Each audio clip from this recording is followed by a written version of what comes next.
عزیزان گرامی وقار، رسول پاک صلی اللہ تعالیٰ علیہ وسلم کی میلاد کے متعلق دلائل بہت سارے ہیں۔ ہاں، جس شکل سے منا رہے ہیں، ظاہر سی بات ہے زمانے کے بڑھتے بڑھتے ہر چیز میں ترقیاں ہوتی رہتی ہیں۔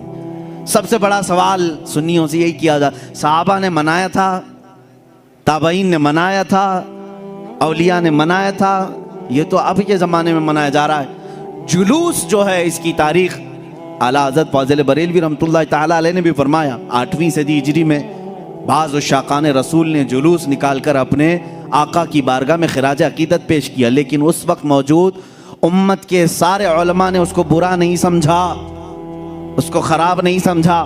بہرحال میں آپ کو بتاؤں، صحابہ نے منایا تھا، یہ بار بار سوال کرتے ہو، تابعین نے منایا تھا، ارے میاں وہ تو روز مناتے تھے میرے آقا کی میلاد، تم تو 12 ربیع الاول سال میں ایک بار کر رہے ہو، صحابہ روز مناتے تھے۔ میلاد کا مطلب کیا ہے؟ جاؤ پوچھو، حسان بن ثابت ہمیشہ کہتے تھے وَأَحْسَنُ مِنْكَ لَمْ تَرَ قَطُّ عَيْنِي وَأَجْمَلُ مِنْكَ لَمْ تَلِدِ النِّسَاءُ۔ یہی تو میلاد مصطفیٰ ہے۔ اے رسول، آپ سے زیادہ حسین میں نے کسی کو دیکھا نہیں، آپ سے زیادہ خوبصورت کسی ماں نے جنا نہیں۔ یہ تو صحابہ میلاد نہیں منا رہے ہیں۔ صحابہ کرام حضور اکرم صلی اللہ تعالیٰ علیہ وسلم کے قصیدے پڑھتے تھے۔ اب آؤ ہجرت کا وہ واقعہ تو سنو ذرا۔ اللہ کے حبیب صلی اللہ تعالیٰ علیہ وسلم جب تشریف لا رہے تھے مکہ سے مدینہ طیبہ، 14 دن تک مدینے والوں نے انتظار کیا ہے۔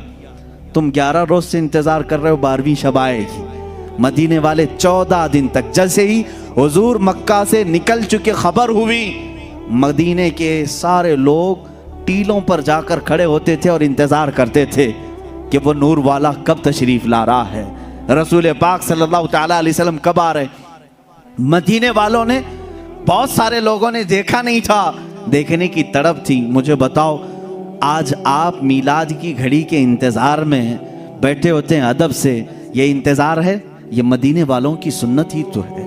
وہ 14 دن تک انتظار کی آمد مصطفیٰ کا، اور جس وقت رسول پاک کی آمد ہوئی، اب حدیثوں میں ہے، بخاری شریف بھی پڑھو آپ، مسلم شریف بھی پڑھو، حدیثوں میں موجود ہے، فرمایا رسول کریم صلی اللہ تعالیٰ علیہ وسلم جیسے ہی قبا کی چوٹیوں سے نظر آنے لگے، جتنے مدینے میں حبشی تھے وہ اپنے نیزے نکالے، ڈھال نکالے، اور اپنا مخصوص جو ان کا رقص ہوتا تھا اس سے وہ رقص کرنے لگے، ڈھالوں پر اپنے نیزے مار مار کر کہتے تھے محمد عبد صالح، محمد عبد صالح۔ یہ الفاظ تھے حبشیوں کے۔ اور اس کے بعد بنو نجار ایک خاندان تھا، اس خاندان کی ساری بچیاں اپنے ہاتھوں میں دف لے کر کے آئیں، یوں کہتی تھیں طلع البدر علینا من ثنیات الوداع وجب الشکر علینا ما دعا للہ داعی۔ یہ آگے پورا موجود ہے قصیدہ، جس میں وہ کہتی ہیں انت شرفت المدینہ مرحبا یا خیر داعی۔ یہ گنگناتے ہوئے وہ یوں کہہ رہی تھی ہم پر 14ویں کا چاند طلوع ہو گیا ہے۔ کہاں سے؟ سنیت الوداع کی گھاٹیوں سے، اس کے آنے پر ہم پر شکر واجب ہو گیا ہے۔ مجھے بتاؤ، یہ میلاد نہیں ہے تو اور کیا ہے؟ حضور پاک کی میلاد کا مطلب ہے حضور کی سیرت بیان کرنا، حضور پاک کی تعریف بیان کرنا، یہی تو میلاد ہے۔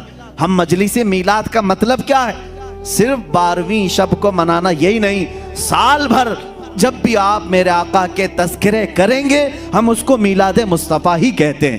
مولود کی محفل ہے، مجلس میلاد ہے، جہاں رسول پاک کی آمد کے قصے بیان کیے جائیں، تعریف و توصیف بیان کی جائے، وہ میلاد ہے۔